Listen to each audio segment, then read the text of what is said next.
Buenas tardes a todas y a todos. Es un gusto estar acá. Primero que nada, agradecer a la universidad y a la Dirección Nacional de Vialidad por invitarnos a exponer. En mi caso, lo que voy a presentar es, de alguna manera, una parte del estudio que se hizo para el estudio hidrológico, para la reconstrucción del puente de la Ruta 40 que colapsó por febrero del 2021. Esta parte viene a continuación de lo que presentó recién el ingeniero Francisco Frau. El 27 de febrero, como les decía, el puente colapsó por una tormenta muy intensa y por otros factores más, no fue lo único la tormenta. Pero bueno, no es la única vez que ha pasado esto, es decir, esto no es un evento aislado. Lo primero que tenemos que ver es que tenemos antecedentes de este tipo de eventos y este tipo de problemas. Por ejemplo, en el 8 de febrero del 2020, justamente ahí tenemos el recuerdo fresco con una colega, la ingeniera Patricia López, porque volvíamos por la ruta el día anterior, teníamos que pasar por ahí, nos desviaron justamente por el sedimento del puente sobre el arroyo Los Chañares. También no llegó a colapsar el puente, pero se produjo un sedimento. Fíjense que estamos hablando de 2021-2020, podemos seguir para atrás, tenemos aludes registrados en el año 2019, tenemos sobre la Ruta 7, en estos años las tormentas de alguna manera se le agarraron con la Ruta 7, en el 2018 también, una alud que cruza y corta la ruta. Seguimos para atrás y podemos seguir encontrando 2017, un vehículo arrastrado por una alud sobre el Río Blanco, y el anterior de importancia para lo que es la provincia, que fue en el año 2016, que también fue una alud sobre la Ruta 7, que la termina cortando y destruyendo el puente, cortando la vía de comunicación con Chile. Ahí ustedes recordarán, en los que le tuvieron que pasar, que bueno, el ejército construyó un puente Bailey al lado, y estuvo 2 años, ese puente se volvió a inaugurar, si no me equivoco, en el año 2018. Es decir que este tipo de eventos, no solamente a la provincia, al país y a cualquier parte del mundo, le cuestan muchísimo dinero, muchísimos recursos, muchísimos inconvenientes que pasen este tipo de problemas. Entonces, como vemos, acá he seleccionado una foto por año, podríamos haber seguido para atrás. También para adelante, pero no les he mencionado 2022. Bueno, no la quise poner la foto 2022 porque hubieron víctimas fatales, ustedes se acordarán al principio de año. También un auto fue arrastrado por una luz, lamentablemente falleció parte de una familia. Entonces me pareció de mal gusto colocar esa foto en este momento.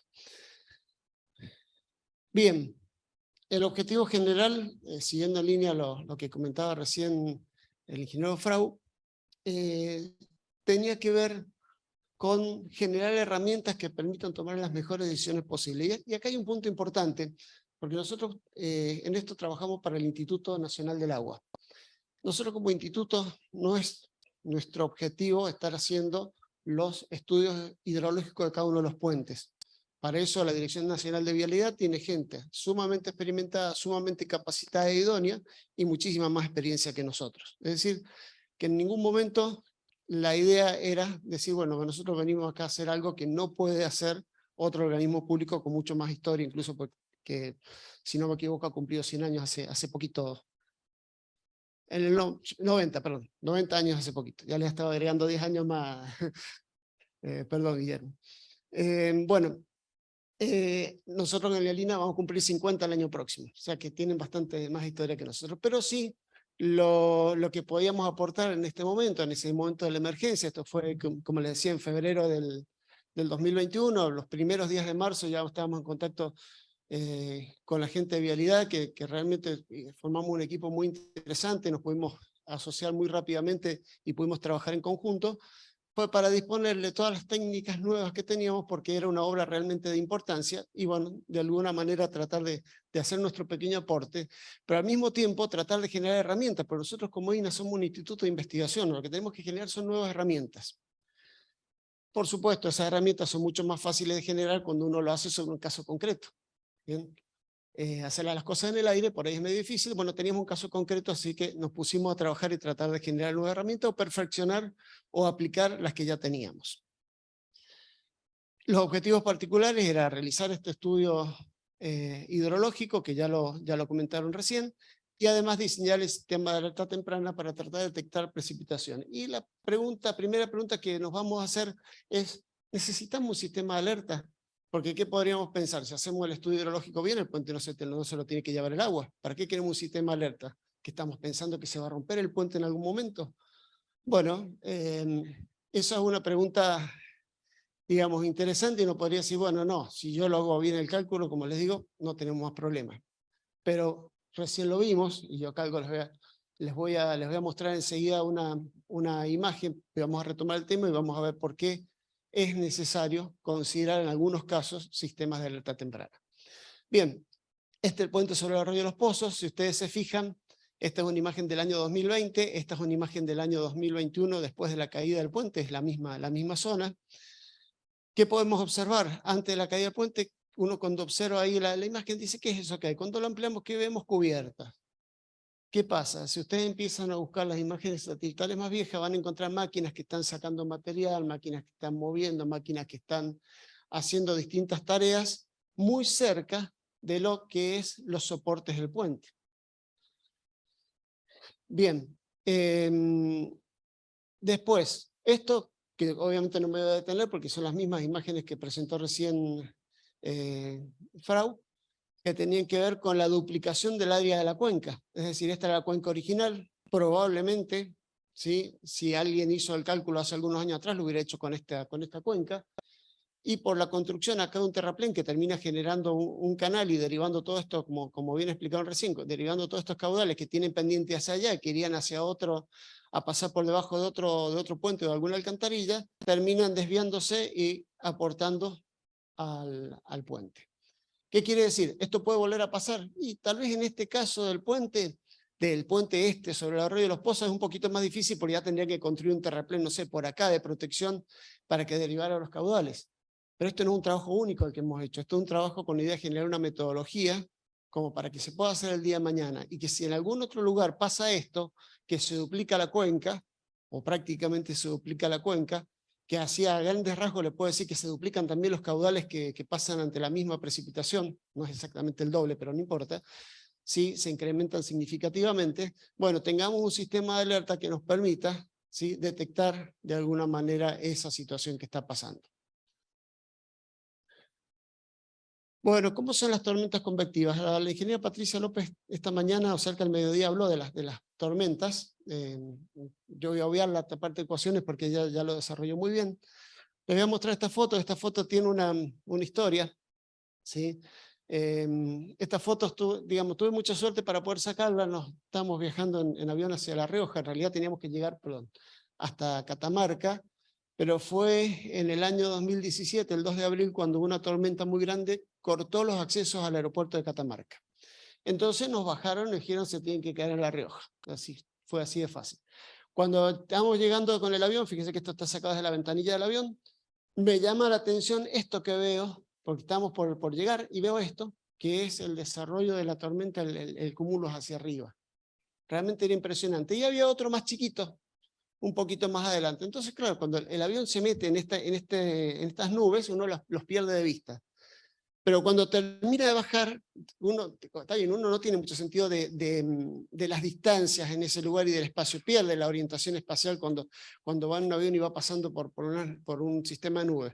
Pero cuando termino de bajar, digo, ese cono estaba por allá, más o menos tenía dando idea por dónde estaba. Y qué sorpresa me llevo cuando termino de pasar por abajo, me encuentro con esto, que es justamente la tormenta que estaba abajo de ese cono. Y este más chiquitito era más o menos, no lo puedo asegurar, pero era más o menos para el lugar donde estaba el otro más chico que había visto arriba. O sea, como le digo, mucha suerte para poder tomar la tormenta de arriba a abajo, así que bueno, la he usado en varias presentaciones, probablemente alguno que me haya escuchado en otro lugar la haya visto. ¿Qué es lo interesante de esto? La forma. Fíjense que las tormentas convectivas, y a esto va toda esta digamos, charla, la tormenta convectiva tiene un núcleo muy intenso y después del núcleo para afuera disminuye rápidamente la precipitación. Entonces, eso también lo podemos ver, esta foto es acá del aeropuerto de la ciudad de Mendoza, esta foto es de Uspallata, Bueno, acá se ve menos, pero acá está uno de los conos y acá está el otro de los dos conos convectivos. Esta fue una tormenta de doble núcleo. Pero en definitiva, cuando uno piensa en la génesis de esa tormenta, esos núcleos no se quedan quietos, sino que se mueven. Entonces, cuando uno piensa en la génesis de esa tormenta, piensa que ese núcleo empieza a crecer, se desplaza y después termina su ciclo de vida y desaparece. En ese desplazamiento, ese núcleo aproximadamente circular permite utilizar los modelos de isoyetas elípticas con cierto nivel de acierto. Bien, estos modelos de isoyetas elípticas realmente representan a este tipo de tormentas. Bueno, esto lo venimos desarrollando en el INA desde el año 2016 y bueno, hoy tenemos el modelo y lo aplicamos para este trabajo. Pero les quería comentar más o menos de dónde salía y por qué se podía utilizar. Una tormenta se caracteriza por tres cosas: por la intensidad y su tiempo de recurrencia asociado, por su distribución temporal y por su distribución espacial. La relación intensidad, tiempo de recurrencia o intensidad, probabilidad de ocurrencia es lo que analizó la ingeniera López. La duración, es más, han visto que en casi todos los casos se han hablado de duraciones de 45 minutos a 1 hora, que son lo que normalmente duran las tormentas acá en la zona de Mendoza. Y el tema de la distribución espacial, por ahora lo único que hemos dicho es que tenemos un modelo de isoyetas elípticas que lo podemos aplicar con razonable acierto, con razonable tranquilidad. Volviendo a este mapa, que ya lo vieron, también lo presentó Francisco Frau. El problema era que no teníamos datos acá, pero este problema no es de ahora, este problema viene de hace mucho.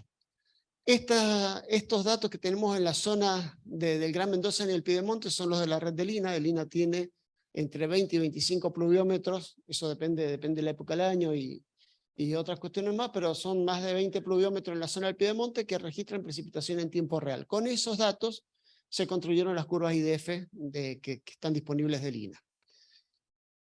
La distribución espacial, o sea, lo que se llama el decaimiento espacial de esas tormentas es esta curva verde que ven acá que dice según INA. Es el decaimiento espacial. ¿Qué significa eso? Ustedes ven que la tormenta tiene un núcleo chiquito. Quiere decir que si yo tomo una cuenca grande, no puedo suponer que en toda la cuenca me va a caer la misma cantidad de precipitación que cae en el núcleo.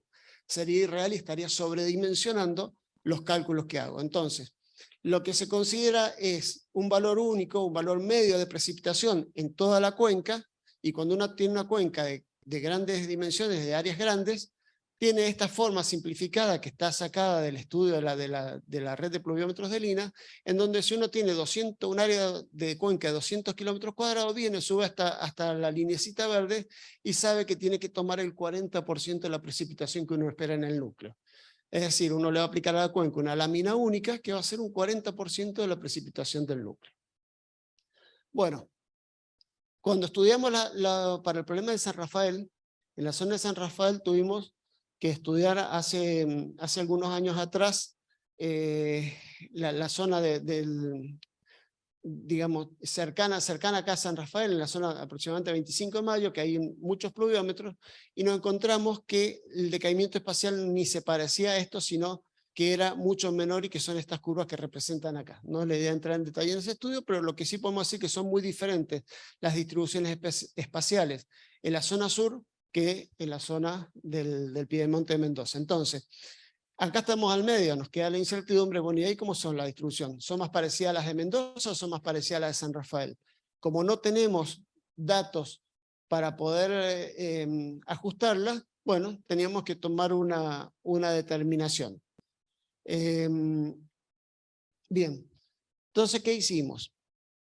Hicimos todo el estudio y, como bien dijo Francisco Frau recién, se analizaron 3 métodos: el método de Boto, el método de escalamiento simple o utilizar las tormentas de Lina. Terminamos decidiéndonos por la tormenta de Lina, por lo tanto, con el decaimiento espacial del Lina. Si uno coloca la tormenta en el centro de la cuenca, que es donde uno aproximadamente podría pensar que da el máximo caudal, ¿por qué? Porque estaría tomando las partes más intensas del núcleo, abarcando las áreas de la cuenca. Bueno, con ese estudio, como vieron hace un ratito en la presentación anterior, daba 305 metros cúbicos por segundo para un tiempo de recurrencia de 100 años. ¿Cuál fue el puntapié inicial para llegar a la conclusión de esto que es el sistema de alerta temprana. Primero que nada, repetir esa simulación, repetir esa modelación hidrológica para muchos puntos de la cuenca, para todos estos puntos que están acá, con ayuda de un software que lo desarrollamos en el mismo instituto, programándolo en C. Facilitamos un poco, porque es obviamente un trabajo bastante arduo hacer esto, pero se puede hacer sin ningún problema de colocar los núcleos de precipitación en cada uno de estos puntos. Una vez que lo colocamos en cada uno de esos puntos, lo que vamos a sacar para cada uno de esos puntos es cuál es el caudal máximo de salida en la cuenca cuando la tormenta cae acá, por ejemplo, o cuál es el caudal máximo cuando la tormenta cae en ese punto. Con eso logramos que fue uno de los desarrollos innovadores de esta investigación, que es lo que le hemos llamado el modelo digital de caudales, que consiste en un mapa tipo raster, porque es de esos valores individuales que se sacaron. Fíjense que, por ejemplo, ese puntito anaranjado probablemente no lo alcancen a leer, pero bueno, cuando la tormenta cae acá, en la tormenta de diseño de 100 años cae acá, el caudal de salida de la cuenca es 243 metros cúbicos por segundo. Cuando cae más cercano a la zona central, por ejemplo, en un punto que habíamos puesto acá cercano al centro, nos daba 328, un poquito más de lo que lo daba ponerlo a ojo en el centro de la cuenca. Bueno, con todos esos datos de los caudales máximos para cada una de las posiciones de los pluviómetros, construimos este mapa y encontramos que si hubiéramos puesto la tormenta en este punto, en el más crítico, hubiera dado 332 metros cúbicos por segundo. Uno puede decir, bueno, buenísimo, este método es mucho mejor que el otro. Sí, pero más laborioso. Y tampoco ganamos mucho, porque si para calcular el caudal máximo, que sea 332, que sea 305, estamos hablando de un 10% de diferencia, y los márgenes de incertidumbre que se trabajan en los modelos hidrológicos son mucho más altos.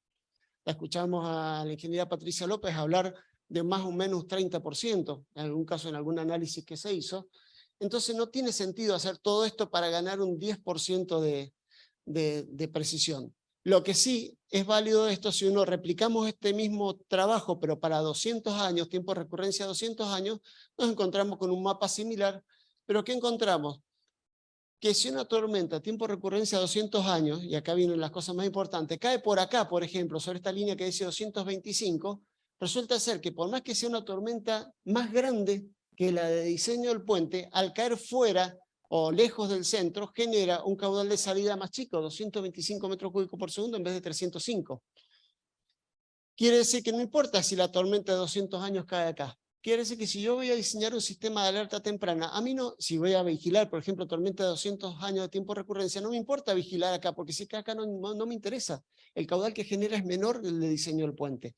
Lo que sí me interesa es esto que es el área de vigilancia, es decir, con estas curvas de igual caudal de salida, en este caso tomamos la de 325, ¿sí? Porque acuérdense que era 332 el caudal máximo para 100 años, y todas las tormentas que caen acá dentro del área de vigilancia sí van a generar caudales 346, 329, 338, creo que acá decía 370, sí van a generar caudales mayores que los diseños del puente. Quiere decir que el área que tenemos que vigilar para el puente es esta que está acá, no toda la cuenca. Y eso ya nos trae un gran alivio, porque no tenemos que repartir pluviómetros por todos lados para poder encontrar o vigilar. Simplemente tenemos un área más chica. Entonces eso da una optimización de recursos importantes.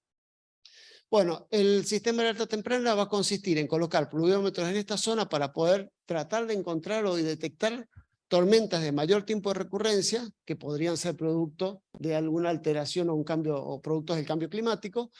Y además, queda una cierta, digamos, una cierta posibilidad que pase algo que no estaba previsto. ¿Y a qué me refiero? Supónganse que ahora viene una tormenta mucho más grande, una de 500 años de tiempo de recurrencia, 1000 años de tiempo de recurrencia. Si cae cercano al área de vigilancia, evidentemente los pluviómetros lo van a detectar, pero si cae por acá una tormenta de 500 años de tiempo de recurrencia, tal vez los pluviómetros acá no la detectan porque tiene el núcleo chico. Pero ¿qué va a pasar? Puede ser que sea tan grande la tormenta que genere un caudal que pueda poner en riesgo el puente. Entonces, para eso se pone un segundo mecanismo de seguridad, que es un sensor radar bajo el puente, que lo que hace es detectar el nivel de agua que está pasando. Y cuando el nivel de agua llega a un determinado lugar, lanzamos la alerta. ¿Qué ventaja tiene? El de los pluviómetros, que tenemos un tiempo de advertencia de por lo menos 30 a 45 minutos. Recuérdense lo que decía Frau hace un ratito. El pico del caudal se produce cercano a las 2 horas. Bueno, quiere decir que si yo lo detecto, por lo menos tengo 30, 45 minutos, tal vez una hora para reaccionar e ir y cortar la ruta. Decir, no, miren, no pase más.